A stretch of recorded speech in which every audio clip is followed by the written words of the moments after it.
I want to review 3 vocal techniques that will change your mixing forever.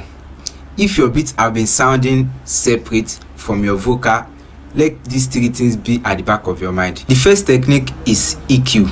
Your beats will sound separate from your vocal if you are not EQing well.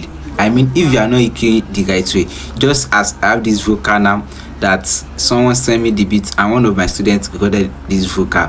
So listen well to this vocal before and after. Here is how it's sounding before the techniques.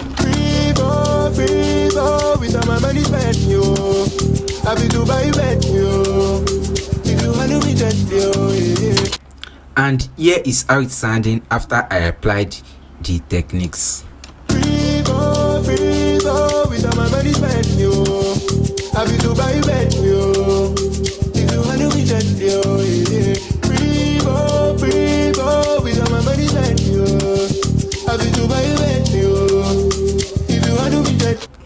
So the first technique is EQ. So this is what I did in the beat channel. You can see here, this is the beat channel. I have this Pro Q4 in it.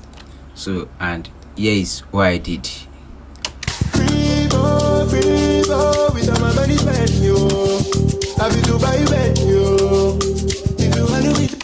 Here is what I did. You see, I come to here, pre-post, and I sidechain it. You see, I selected group 1. I sidechain it. So this was that. You can see what this is. So what I did is that I sidechain it in the way that I ducked down the beat a little. You can see it here. I ducked down the beat a little for the vocal to rise, to shine. So whenever the vocal is at work, the beat will come down a little bit to allow it shine. And whenever the vocal stop, the beat will rise up, which will make up. It won't be noticed. You get me? So the beat will be here while the vocal will be here. You get me? So whenever the vocal is at work, the beat will come just a little bit like this, and then after the vocal stop, the beat will rise up. Unnoticeable, but it is doing a lot in your mix. Focus.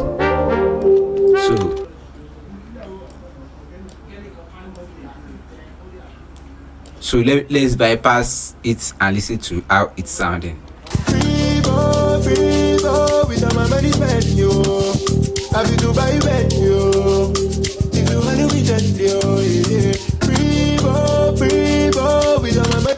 Like I said, it might not really be noticed. It is very simple thing, but trust me, it will do a lot in your mix. So the second thing now is still the EQ, and it will be on the vocal channel this time, not in the beat channel. So here is it, and I'm going to use Pro Q4 too here.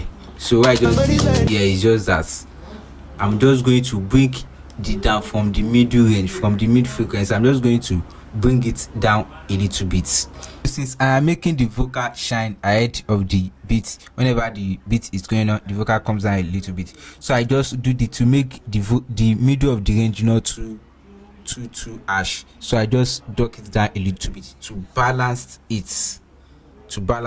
That's what this is working for. So let me play it so you can listen.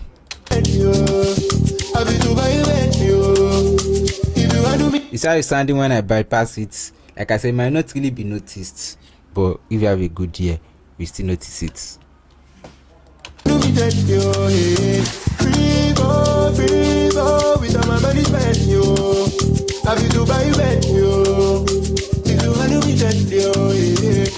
So you can see your beat, your vocal is already settling in your beat. It's not sounding separate. It's not really sounding separate after the EQ.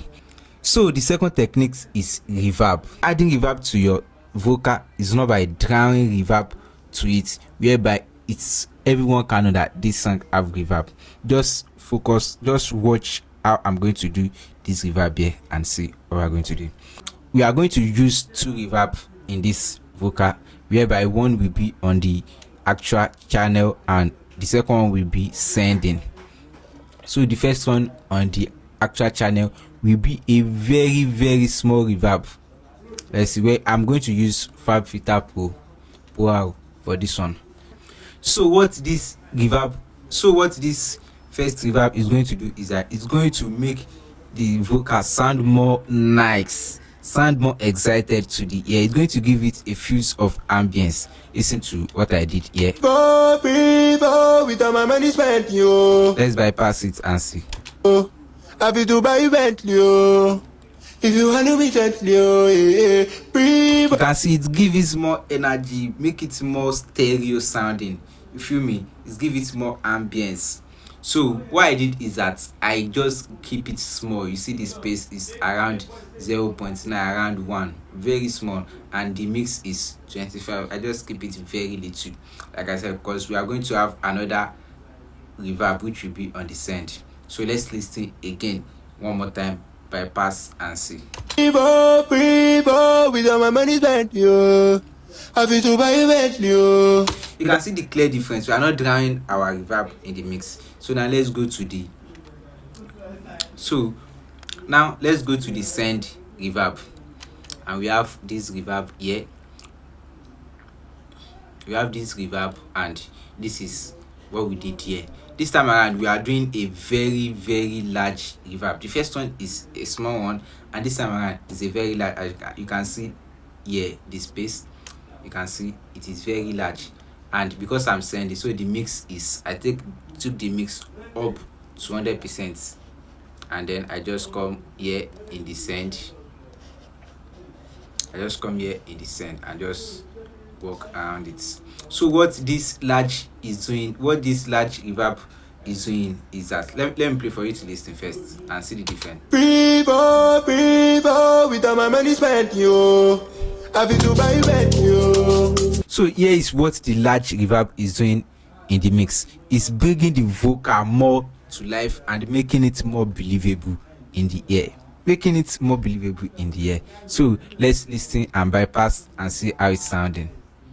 People with my money spent, yo.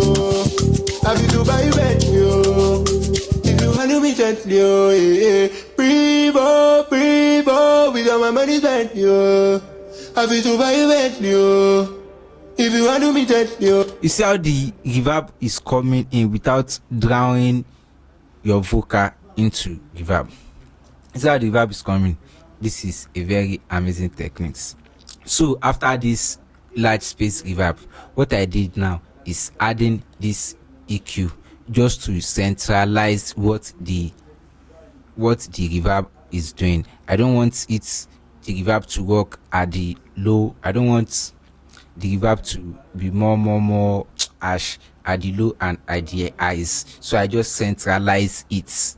Hope you get me. That's what I did with this EQ. Just like you can see here, I just centralize it and just cut and just centralize it, because I want it to feel more into the mix. I don't want it to be too much. I just want it to be at the center. I want the reverb to just be in the song, not you get.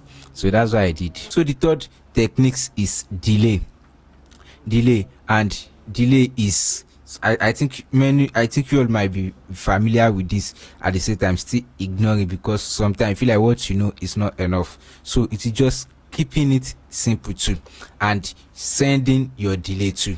So let's listen to how the delay is sounding without the reverb on the vocal.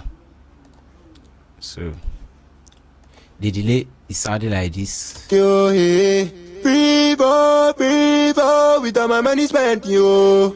Happy to buy you. If you handle me gently, so this delay is giving the vocal movement, giving it more movement. Stop, it's sounding stagnant without the delay.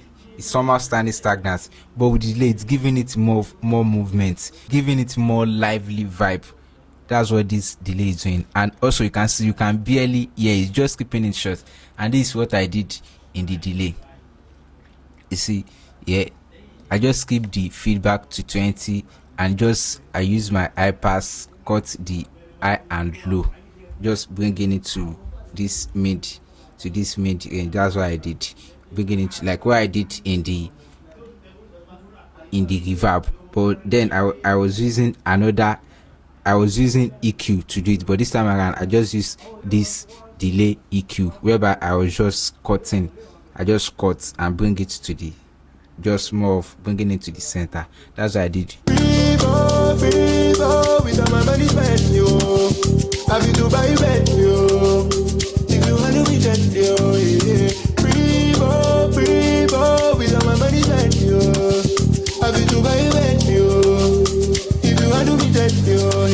So that will be everything for this video.